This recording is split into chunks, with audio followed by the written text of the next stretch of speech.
presenter, audiences, ladies and gentlemen. Welcome to our annual international conference, AIC 2021, with the themes of strengthening the disseminations of research and innovation to enhance the transfer of knowledge in the fourth industrial revolution.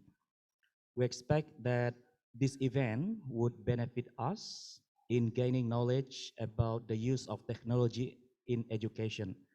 I would like to announce you that the Q&A session will be allocated after our keynote speaker finishes his presentation. You also could type your questions in the chat box if you like. Okay, before we let our keynote speaker to do the presentation, I would like to read short biography of our keynote speaker. Professor Michele Notari is a professor in technology enhanced learning at the University of Teacher Education in Bern, Switzerland, and Hong Kong. His research are in computer-supported collaborative learning, technology enhanced project-based learning. For more details, we would allow our keynote speaker to introduce himself prior to his presentation. Professor, 45 minutes for you.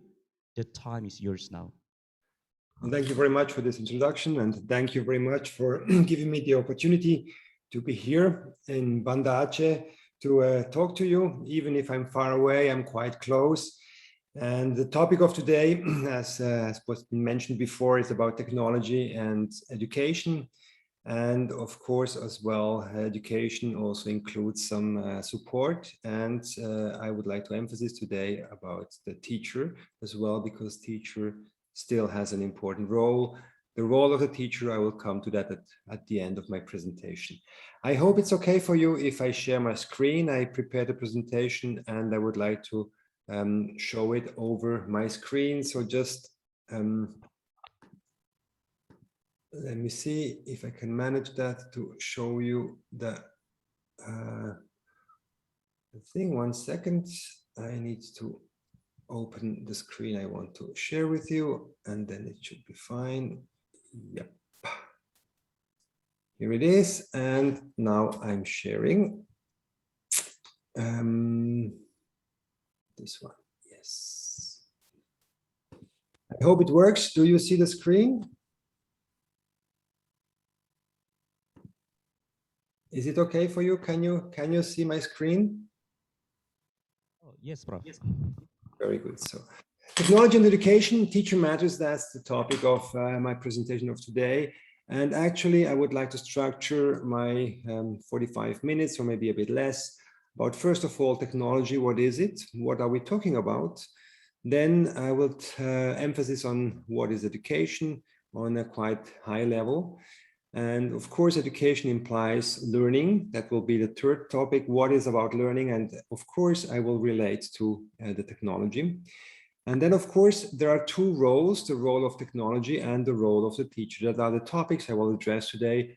And hopefully, I will give you some insights. I think most of you are academics and all of you are also teachers or teaching somehow or transmitting information about the role of the teacher using technology for acquiring knowledge, for going ahead, for helping the students in order to perform better, in order to get more literate in the topic you are interested in or they are interested in. That is about the topics I will work on. By the way, the presentation, if you scan the barcode on the left side, you get access to the whole presentation, and also the link is there, and I think it will be recorded. So also later on, you can exceed this presentation and the topics I'm talking about beside of the recording of it. About my person, I think the most important part has been told already. I am a teacher at the University of Teacher Education in Bern. I'm a teacher. Of course, my background is education and pedagogy. Previously, I studied biology and was working also a bit in science and biology, so I know also a bit about science. My Teaching at the University of Teacher Education is about technology first, but I also teach about didactics of biology, of STEM. STEM is science and technology, informatics, and mathematics. I'm really in this area in Switzerland, and that's my main job, where I spend, I think, 3/4 of the year. In summer, I have some teaching duty as well at the University of Hong Kong. There I go and teach some educational technology at the Faculty of Education. That's all about what I'm teaching. My research area, as already mentioned before, is in computer-supported collaborative learning. From my point of view, collaboration is one key factor for having a deep understanding of the concepts and methods and topics you want to get more skilled about. So technology and collaboration, computer-supported collaboration. Recently, I did some research on extended reality, but this I won't mention so much. I will just go on the technology side of what it is, but not really on the education or on the research I've done there. I've also done some research on wearable computing and learning. I think you can see the images. The main image on that presentation is about wearable computing. I will come to that a bit later in my presentation. For the discussion, it was mentioned that there will be a Q&A session after my presentation. Of course, if you have some questions, feel free to interrupt and to ask the question on the spot. And on the other hand, you were mentioned that you can ask some questions over the chat. At the moment, I have a full screen, which means I don't have access to the chat. I cannot see when you post the chat, so please, from the moderator, if there's someone asking a question on the chat, please let me know so I can switch to the chat. And so try to answer the question on the spot. I think maybe it's more accurate and better if the question is answered just on the topic. Okay, technology and education. I think all of us had a big boost in knowledge of technology in the recent 2 years. The pandemic was quite an incubator for technology and education. A lot of students, a lot of younger and older students were not able to come to school, were not able to move. It was not possible to meet through the distance and lockdowns. That we had to transfer from presential education to a distance education. And of course, their technology was core. What happened in this year is actually that the use of technology has been really not really so adapted. Means we had some concepts about how technology works and what is easy to be done with technology, which means information transmission. What I'm doing now to you, I'm having some information and you're listening there. And in most of the cases, the pedagogy and the didactics which has been used during this pandemic was based on this concept of the teacher has some authority and knowledge, and the students, they listen to what they are supposed to learn. But actually, the process of learning was on this level, and pedagogy and didactics and a lot of publications show that, in fact, this way of learning remains on an academic or cognitive level, but there are a lot of skills which cannot be, or it's difficult to teach such skills, or it's not efficient to teach skills and literacies, or having a deep learning experience using this methodology. So of course, we had no other choice, or many of us didn't have any choice beside of doing what they were doing before, means transmitting information and using Zoom or all the other tools. I think you know some other tools. There are other concepts which have been proven to be much more efficient and efficacious to have a deep learning experience, to have knowledge acquisition in different areas. And of course, one of them is collaboration, is interaction, is knowledge building by collaboratively address topics and build knowledge together. And also their technology has quite a big impact in learning. Okay, before that was a brief summary, let's go to the next step. Start with what is technology. And of course, all of us know that we are talking about digital technology. for learning. And of course, the main point is our computers, and all of us using computers all over. Of course, we have computers like desktop, we have notebooks, we have smartphones. That is something which is quite common. But computers now ubiquitous, as you know. You have computers in a coffee machine, you have computer on your wrist by using like a sort of wearable computing all over. So like the term, that the concept of computer has shifted in the recent 20 years. 30 or 40 years ago, the computer has the size of a house. Everybody knows. Now the computer has the size of a microchip with some electrical, with some battery and some display mechanism. So the things became much more, much smaller, much more powerful, and much more affordable for everyone, and also much more connected. And that is a big difference. And I think this shift from the mainframe computer to the wearable or computer, this has brought a lot of different opportunities, which also can be applied for learning situations. And what happens, what technology, what methods are appropriate for addressing specific types of computer? This is part of science. And of course, there are a lot of research based on how efficient it is to use this type of technology for this type of learning activity. And I will show you some of them, and maybe you will get enlightened. Maybe you know some of them, some maybe you won't.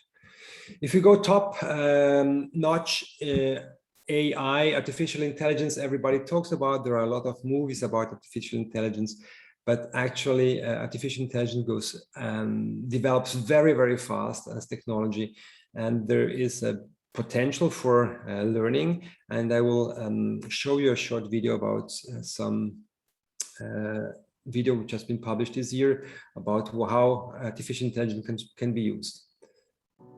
I hope you can hear my video. The Hong Kong team behind celebrity humanoid robot Sophia. Is there any audio? Yeah?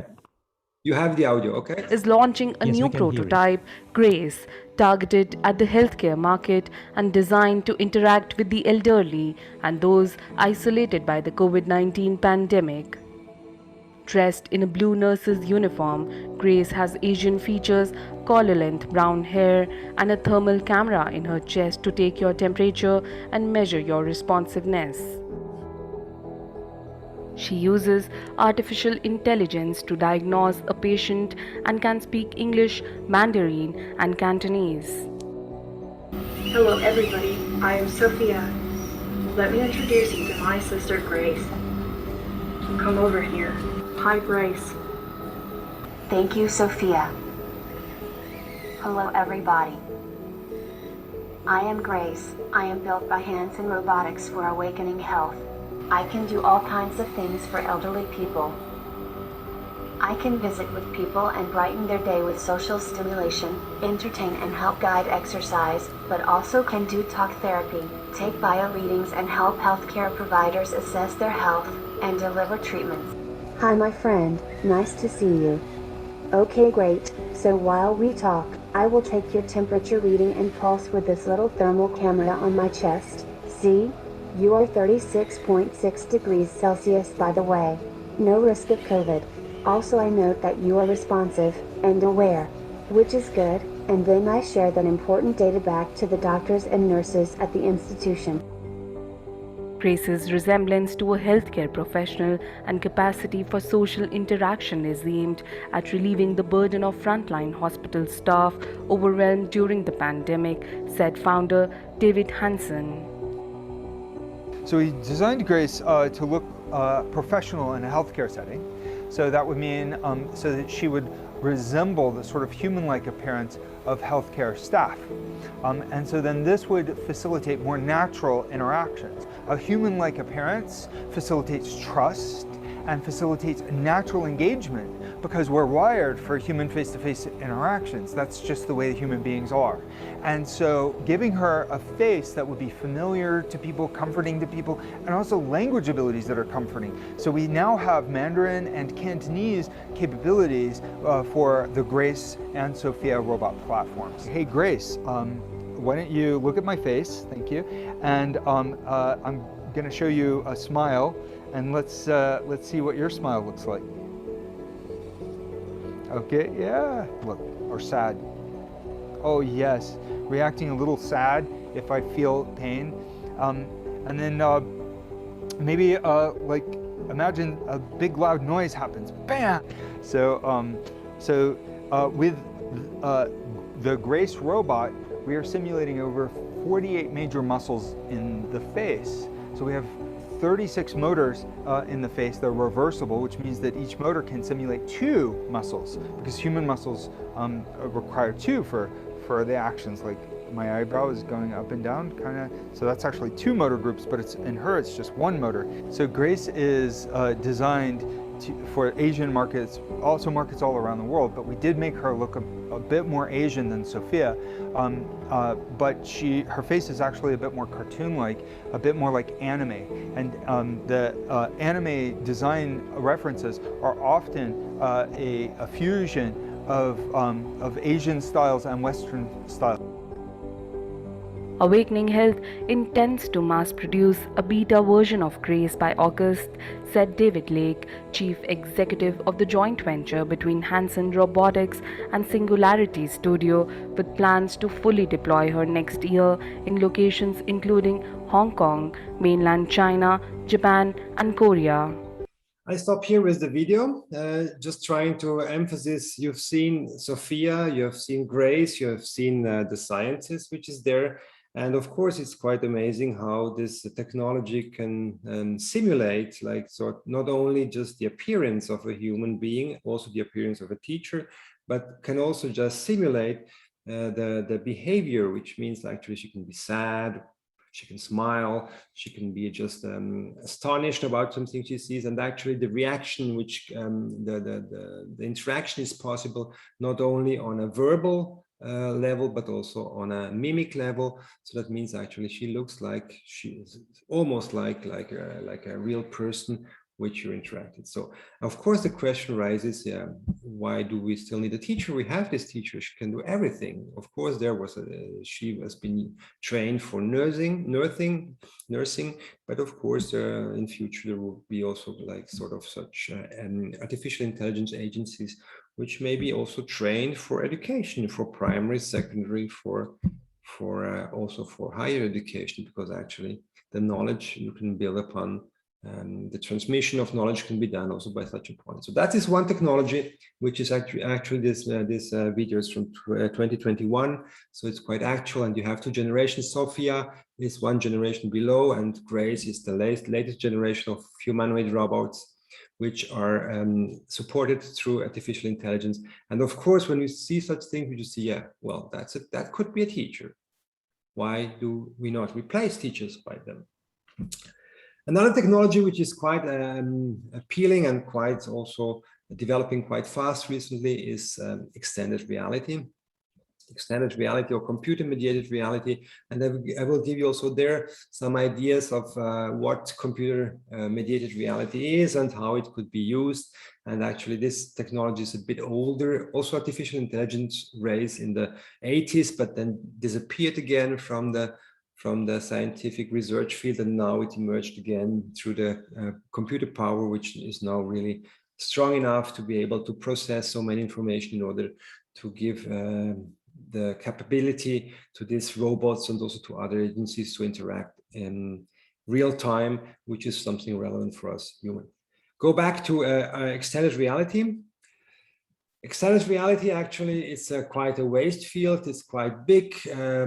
It starts actually, can also be named computer-mediated reality. What is it?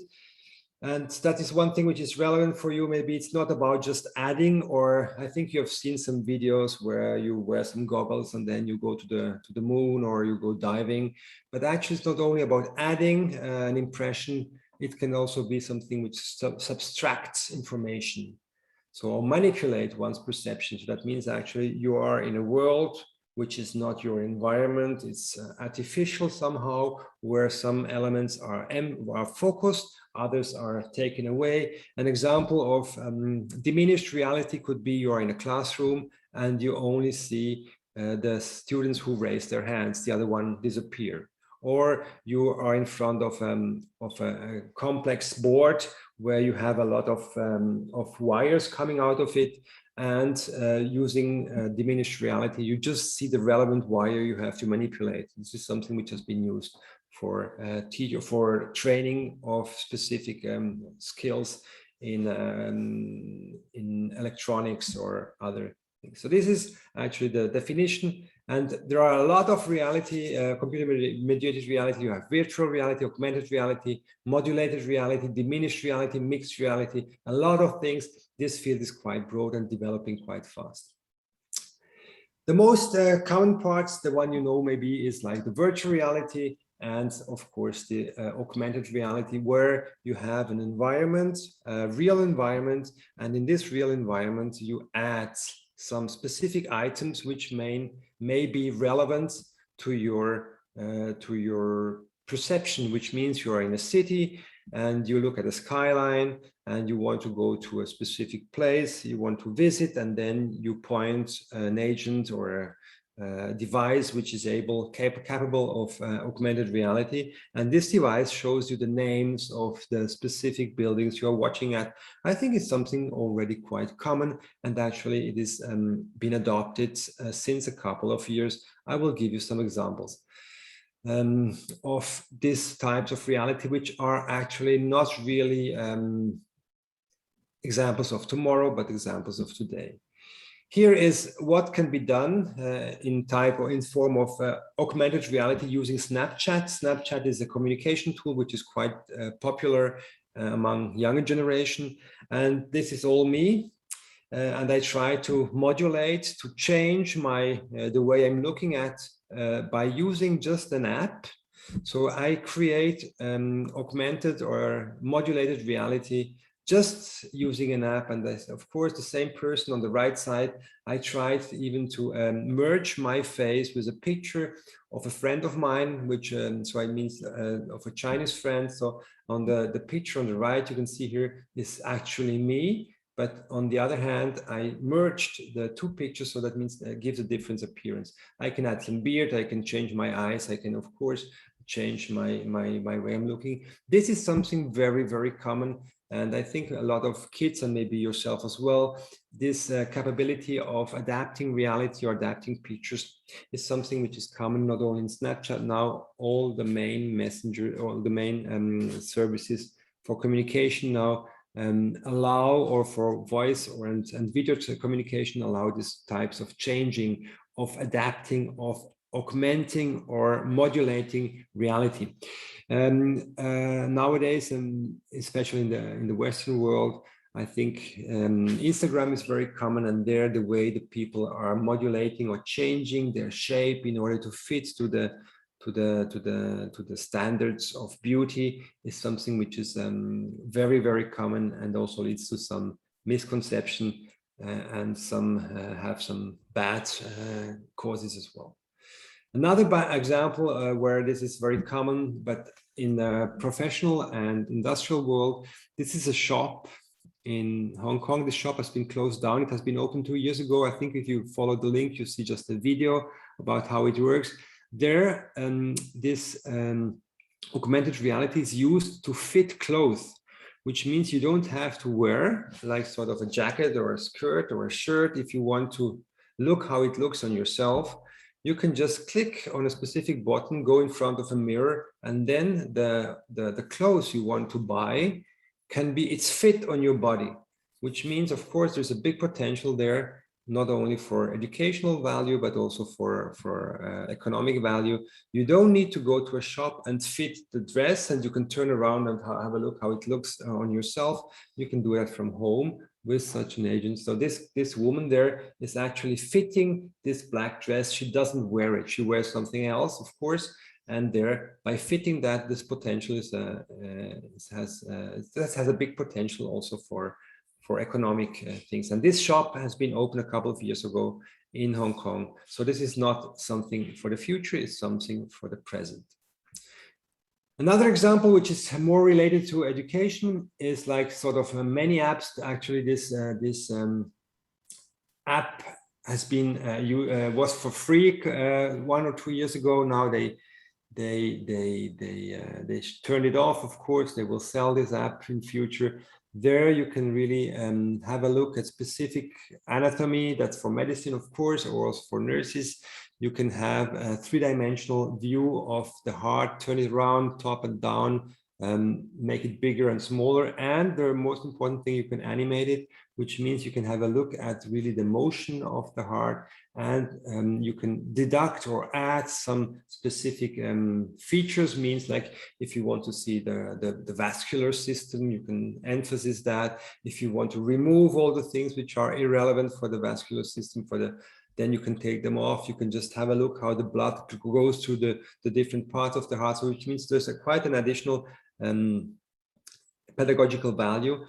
If you compare that to a video, of course, there's the three-dimensionality, and anatomy is something three-dimensional, which means you can there have a look if the heart is in front of the lungs, if the heart is behind or below or up. It's more difficult to have this three-dimensional perception when you have like a video. And the other thing, by a video, of course, you can start and stop, but here you can manipulate yourself, which means the learning experience is much more individualized and can be so more deeply. Other examples, like something which is common for you, I think all of you, you can download Google Earth, and there you can create your specific tour, which means you can travel. I could travel to Banda Aceh without being there, not only by using Street View, but adding my specific experience, which means if I am there, I take some picture, I add to the existing element a specific topic which I'm interested in. If I'm interested in fishery, I will visit the harbor, and then having a look at specific topics. I'm interested in vessels or techniques, and then this can be added together, and then I can bring it back home to Switzerland and teach my students about the specific techniques I learned about fishing in Banda Aceh by creating this specific world, this tour, this virtual tour. Another one is like bring your lesson to life. This is something which has been also a sort of augmented reality part, where you can bring your students to places which are not so accessible to them. You can bring them to the Maya. This is like sort of a temple in South America. You can bring them to the ISS, to the International Space Station. You can bring them to coral reef, and there all the students have a specific impression, which means there the opportunity of such augmented reality is that you can situate learning. If you talk about corals or about history of the Maya or whatever, the fishery techniques in Banda Aceh, it is better for the learning experience, and there is also a lot of research behind of that. If you can situate there, if you can go there, if you have a sort of a situated learning experience, and of course, the the extended reality opportunities gives you a deep immersion in a situated learning environment, which is usually not accessible if you do your usual classroom teaching or if you stay at home. This is something which is has an enhancement in this point of view. Some other things, you find a lot of 330 degrees videos on YouTube. You can search for them if you're interested in. You use a goggle and then you can immerse in this way. The MIT has created actually quite something more advanced using extended reality, which is a scientific lab where you can interact. I think for science education, this might be quite an important step. It was a project a couple of years ago where guys created like sort of really a lab where people could interact with the most advanced technologies, which means in order to be able to become a scientist, if you want to do DNA sequencing, if you want to do some splicing, if you want to learn how to work with dangerous viruses, if you want to work with radioactive ingredients in your experiments, of course, it is very cost expensive because you need equipment. It may be dangerous because you have a toxic virus or specific toxic substances you use. By using this laboratory, and the link I published there, you can go there and have a look at the TED talk they gave about that. You are there in the lab, and as a student, you have the ability to interact with this specific world and do your experiments, simulate your experiments, get used to it. And of course, the added value of that for education is immense. You don't need, if you have 1,000 students or 10,000 students, it doesn't matter. You have 10,000 labs or 100 labs, depending on your needs you have, without building a lot of campuses. And of course, there you can have the practices, and it's safe, it is secure. You can do it again and again and again. There are no accidents. So that are many added value related to the use of this technology for learning. Other more recent examples, I think you know, or maybe some of you have seen some 3D animals. Google proposed, I think 1 year ago, this option on the smartphone where you can place living or moving animals in your living room. This is an example of I think, leopard, which is walking around in a real environment. So you see the picture is actually about the living room where this person is into, and you place a moving object, which is like very similar to a living creature. And there, of course, you create an environment which is added. Also, this type of technology has been used also for selling. I think 4 years ago, one of the big furniture factories, IKEA, maybe there is IKEA also in Indonesia, I'm not aware of that, but anyway, this IKEA created such an augmented reality agent where you could place the furniture you want to buy in your living room, which means you can choose between the red sofa and the green sofa. You could see it through the agent. And of course, IKEA hope that so people can have a better choice about, and they know what they're gonna order or they're gonna place in their living room. So a lot of, not only for learning, but also for industry. The educational value is not really based just on the technology, but it is important to have a specific design and a specific implementation and an integration into formal and informal learning setting. That is something which is actually starts on the topic, on the taking home message I want to give to you. It is important actually to have the technology, but to set it up in an environment. I'm not talking just about a real or virtual environment. I'm talking about a learning environment which is adequate and appropriate for your specific target audience. If this does not happen, then the efficiency and efficacy of learning decreases by far, which means you can have the best technology which is not implemented in a specific setting, and the added value is not really related to the effort you take in using the specific technologies. What sort of techniques or what sort of methods are used with extended and virtual reality? You have game-based learning, specific learning games exist, place-based learning, which means you go to the coral reef, to the Maya temples, to the fishery of Banda Aceh to learn. Situated learning, you can play some roles, which is something which has been shown also in the medical, as a medical background for learning people with specific social disorders. They can train some social interaction for autistic people, but also for aggressive people.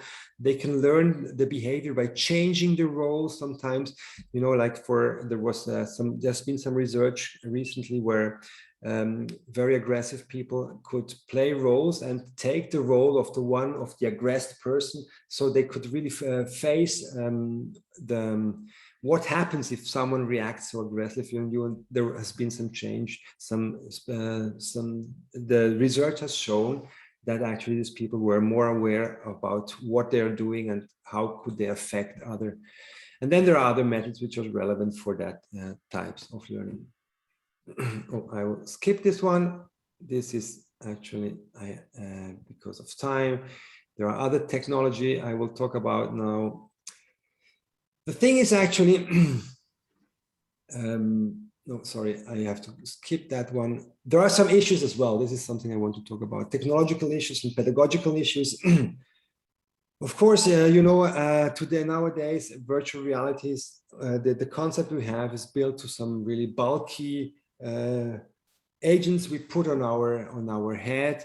But nowadays, and especially in future, there is the technology evolved where you can put some lenses in your eyes, and then you have a display which really shows the specific reality, the adapted reality, directly on your retina, on your visual field of the eye. So which means there is the development is fast, and I think in a couple of years, I'm talking about 5-10 years, this bulky agents we use nowadays, they will be over. Of course, there are also some pedagogical issues. And the thing is actually that really not to focus just on technology, but to focus on the skills you want to learn. Of course, it may be amazing if you have first encounter with this technology, but the thing is actually this amazing part is just as much valuable as the topic and the skills, the literacies you want to enhance in your students. So you can have a fancy thing, play around with a gadget or a toy and having no outcome. Of course, the situation and the incorporation, how you set it up in an educational environment is core, because without of that, there's actually no outcome. Okay, we skip that as well. There are examples of how it can be used. Extended reality. We go back to the third part. I've been doing some research. Is about wearables. Wearables is actually very small computers. This is one wearable. It's a watch, and I think all of you knew the Apple Watch. There are a lot of products from China, from America, where this watches, and they're quite popular nowadays. A lot of young. In our country, a lot of people wearing these watches. And there is also like sort of course, they're used to trace the time, to trace your sleeping habits, to trace your activity. And they are quite related to health, which means, of course, there are some standards saying that you should move more. And we have quite a sedentary lifestyle, at least I have. I'm watching, sitting in front of the computer and not moving. And it has been shown that a sort of activity is something relevant. And actually, this is also, there is some learning experience behind of that by having an immediate and personal feedback. So the feedback which is given by my watch when I wear it about my activity in the morning, in the afternoon, at night, this is something which is immediate, which is accurate, because actually it gives, there are a lot of sensors which give my data, and it is personalized. And of course, there is some software running, giving me some hints, giving me some rewards. If I do like sort of a certain amount of steps, this reward is giving. So I say, yeah, you got the 10,000 steps today. So that means it's a good day for you. Keep on going. Or if I had a long sleep, not like this night, because this night I didn't have the opportunity to sleep so long. But anyway, so my watch tells me, yeah, last night you had a very compulsive sleep. You had deep sleep phases was short, and you had a light sleep phases. So you are monitored about what you're doing, and the feedback is personalized, individual, and specific, immediate. And this is, of course, something which will develop, especially for health education. One of my research was about the issues, the personal issues, and about the do's and don'ts by creating such environments for enhancing digital e-literacy for health education. The wearables of the future are not looking like the one you see here. These are prototypes, but still quite relevant. So you see on the right side here, there's like some sensors of the skin, which can detect not only the stress level, but also the mood. So if you're smiling, of course, the muscles are contracting, and these sensors can detect the mood by your reaction. And of course, this is relevant information which can be used for giving feedback about your health if you have like more a stress point of view. This is also like sort of a display, on-skin display on the left side, which shows actually like sort of a watch which has not to be worn, but can be just stitched on your skin. And for a certain amount of time, it shows you some specific relevant information. Of course, there's a connectivity to the watch as well. If I go a bit down, this is a concept phone. This is actually might be a phone, smartphone of the future. You see, it's like a phone display, and it starts from a wearable, like a wristband. So you don't need to put your phone in the pocket. You wear it constantly on your wrist. And there, this wristband projects like sort of a screen, and this is a touch screen on your underarm where you can like use it like a normal phone. I think you can detect there on the screen, you can detect like sort of a WhatsApp icon, you can YouTube icon. This is of course a prototype, but still working. It has been proved that it works, but not really perfectly. And of course, this phone has also a lot of sensors related to your health. Of course, it has a motion sensor, which means it shows you as well how much you walk. It has some accelerometer, the motion sensor. It has some heart rate sensors, which shows you not only the heart rate, but also the heart rate variability, which is also gives you some hints about your stress level. There is some skin conductivity sensors, which shows how much the consistency of the sweat, which is also can be used as an indicator for stress. So a lot of information about yourself with a computer, which is worn day and night, which gives you an immediate feedback, a personalized feedback. And of course, there's a big potential for learning. And of course, there are a lot of ethical issues as well. As we all know, this data, they are not really related for yourself. They go as well to a company which trades this data and uses this data for creating patterns, for giving you specific advice, for offering you also some specific advertisement. And this is the backside of it. But just today, we are talking about the educational value. And of course, if you talk about such an agent, the pedagogy used behind of such an agent is not just a machine. Of course, you can use such specific tools for having a very enhanced teaching environment.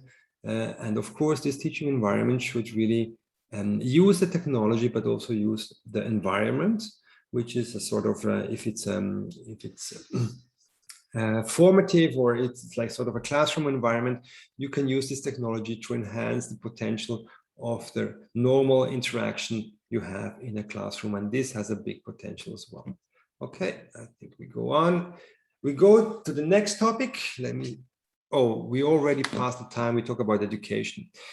Education, actually, what is that? I think I still have 10 minutes. Is that correct?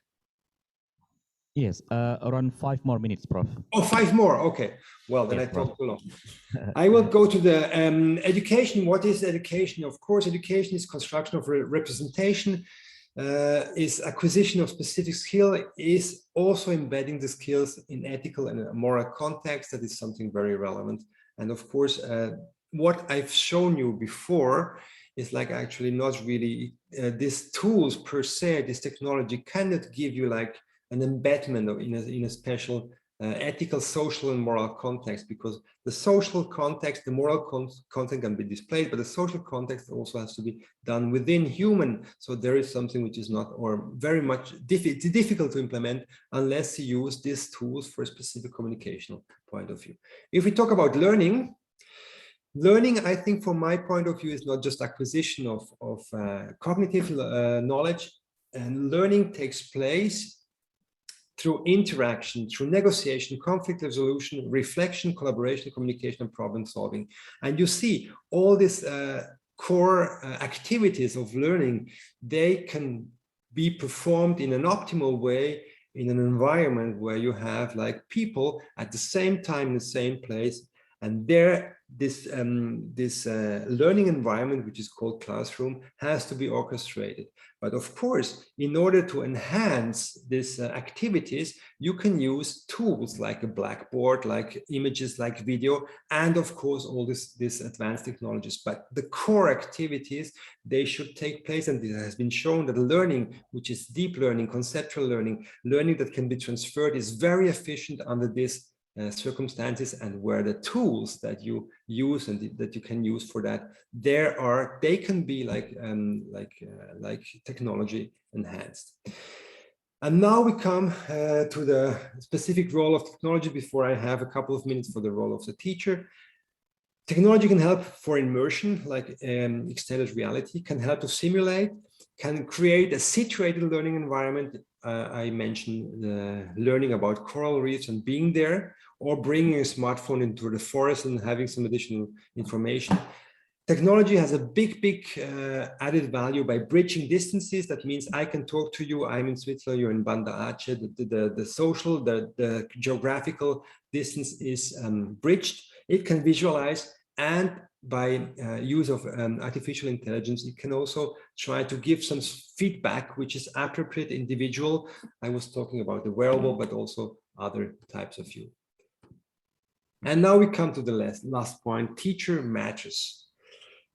All this technology I was talking about, they only work if you have actually a specific embedment of the technology in the learning environment. The efficiency of technology increases by far if you embed it in the right place. If you want to talk about the forest, you go to the forest. That means you bring the people to the forest there and you tell them what they're supposed to learn. You let them interact in a physical way with some specific materials. You give them some additional information which is done by the computer, by the technology, and this has to be orchestrated.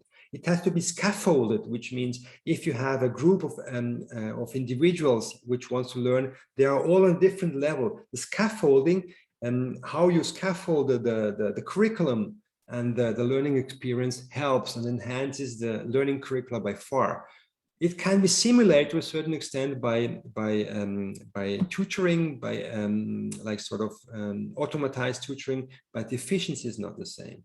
The orchestration as well is something which is very important. The feedback, which can be given today by machines as well, the interpretation of the feedback has to be done by human because it's much more accurate, much more individualized, and much more contextualized. That means the efficiency is very much very better. And of course, if it comes to an outcome, the teacher has to decide, okay, you have done this, you can go on, and this is much more accurate and individualized than it has been before. Which means the role of the teacher shifts from the information transmission, which is like the way teaching has taken place for 4,000 years through lecturing. This goes back from tutoring, from supporting, from scaffolding, for giving motivational hints, for evaluation of the things. The shifting of the role is important, and how to embed the technology with the shifted role of the teacher, this is actually something which we have to think about. And I think after the pandemic, when we can go back to new normal education, these elements should be combined in order to have a much more efficient and efficacious learning experience by combining the added value of technologies with the important and relevant and very efficient role of the teacher. But the shift hasn't taken place yet. So that is one thing we have to work on, being aware that we lose maybe as teachers some authority because we don't transmit information, but we gain authority by helping individually or groups, by scaffolding, by motivating, by guiding, and not really just by transmitting of information. I think that's it. I hope I didn't bore you too much, and I hope you're still a bit hungry. And I will stop the screen. Wow, thank you very much. Thank you very much, Prof. The presentation is very impressive. All right, so ladies and gentlemen, as we could observe from the presentation from Professor Michele Notari, there are many important points that we can obtain from the presentation, of course. And there we could see clearly how the relationship between the technology and education. And it is very interesting too when we saw how the technology also relates to the lifestyle and so forth. All right, now it is time for the Q&A session. I think it would be better if you could ask questions right away to our keynote speaker, because it's going to be very hard to see the chat in the chat box. All right, so perhaps I would like to ask 2 or 3 questions for the first 2 or 3 questions.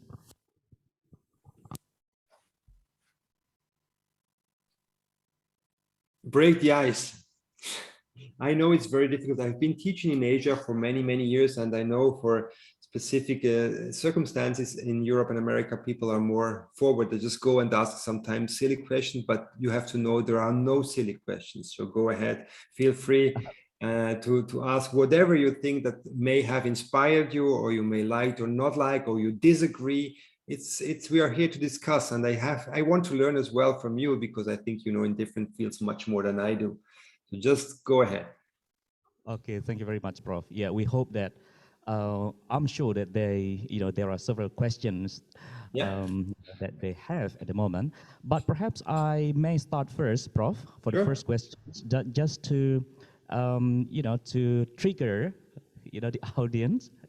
All right, so it's very amazing, Prof, when I follow your presentation, how the development of technology related to the health and then education and also the lifestyle.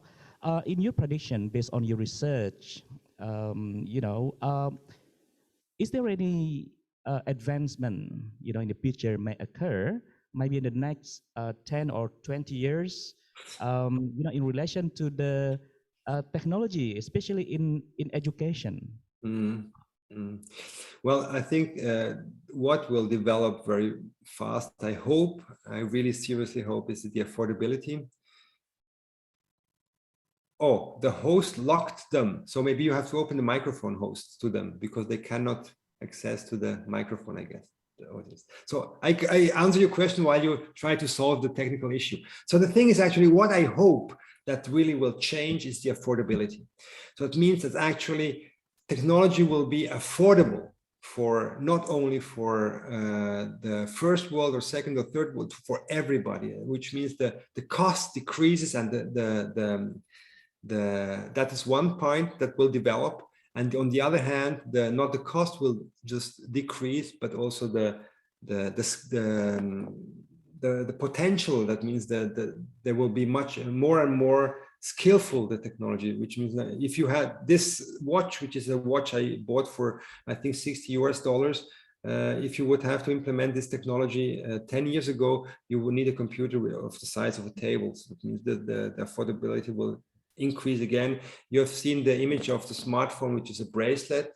So that costs much less than the smartphone we are using today. So you see, this will the computer come toward us. We may have some chip implemented. Some don't want it. Some want it. We have to discuss about that. There's an ethical issue about that. So the computer gets smaller, more powerful, and more close to our body. So we become part of it. Of course, also there is not only good, we have to decide by ourselves where we want to stop. And there is, of course, some ethical and moral issues where you say, no, here, we don't want that. But the potential is there about technology. And about the role of the teacher, this will remain or change, shift toward like sort of, I will be the one who really try to help the learner to go his path, his and her path, support them by my experience in the field, to say, listen, you want to go there. From my point of view, from my experience, you should think about this, that, and that. You should go in this way.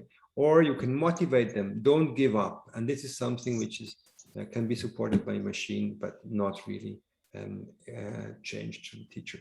I think now you should be able to ask questions over the chat or the microphone. I don't want to talk much. Thank you. Yes, Dr. Skandar, I have a question. Sure. Okay, thank you for the time given to me. My name is Asnawi Muslim.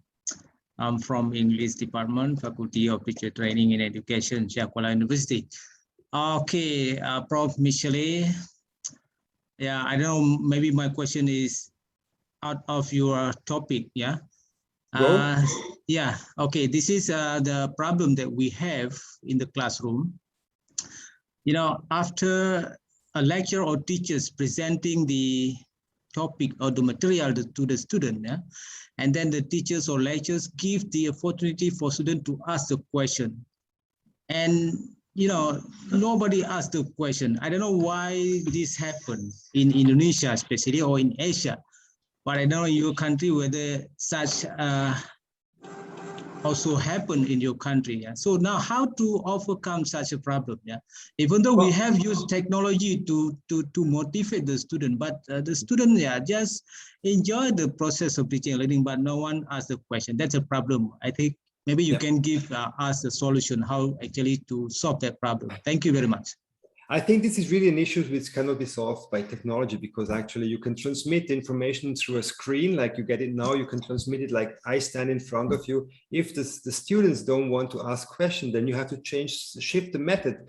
Maybe you just text you can say like, in order to enhance participation of the students, quite simple. Instead of just giving them the knowledge the way you want them to get it, you ask questions they cannot answer, and you ask them to do the research themselves.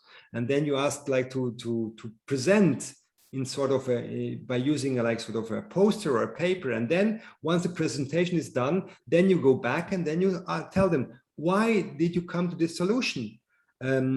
I can tell you that from my point of view, it's different. So that means that you have to give them much more incentive to become active during the lessons, and not just letting them ask questions, because letting them expose themselves. Maybe they can be exposed in groups of 3 or 4 and then create something together. So by reducing the amount of exposure, you can give them more incentive to participate in an oral or written way. You can help them to participate in an oral way, which is more difficult in Indonesia or in Asia per se, because they don't dare, they're shy, and that's also fine. You can shift to another modulation, like letting them give some sort of written feedback. So that means you can let them give a feedback which is not oral but written. So that means for some shy people, it's easier just to type a question, especially if they are anonymous, that if their name is not really shown on the screen. So that is another way. So the thing is that activate them, don't give them the information in advance, let them search information and let them present their representation, and then go back and say what, then display maybe the conflicts they are raised about that. If they say, let's listen, if they try to explain how I'll give you an example, the form of the earth, they say the earth is flat, and they give some arguments, and you can say, well, are you really sure? Or how can I prove you? I can show you that there are some experiments where this model you have, this representation of the earth as flat, doesn't work. So there are many. Ini aja lah, kasih aja. Balik besok saya. I didn't understand your question. I think there was some... No, that's no question. Someone is talking. Sorry, I'm not... Yeah. Is there any other question? I hope I could give you some hints about didactics. I have a question, sir. Yes. Michele. Yeah. I'm Ramli from Indonesian Department, FKIP University of Kuala Lumpur. I want to ask about the motivation. Yeah. What is the motivation in doing homeworks for the student in your country? I mean, I want to compare. In my country or in Aceh, the students is not seriously doing homework or paper. What is your what about in your country? Thank you very much. I think, you know, students are the same related to that. It's very difficult to give homeworks, especially if it's something like read 7 papers and make a summary, and then and the papers are about the topic they are not really so much interested in. So that's the same thing all over. Oh. You know, but so I think you know, I don't know what level are you talking. Are you talking about university level or primary level? I think university level. I mean. Well, I think, you know, especially during the pandemic, it was very difficult for them. Yeah. Because, you know, I think maybe the mom or the father or the brother or the cousin was not feeling well. And of course, then if you need to talk, to read something about educational genetics, then you say, no, this is not really that relevant. So that is one point, actually, giving homeworks which are relevant to them. This is, and actually in their living situation, of course, it may raise the motivation.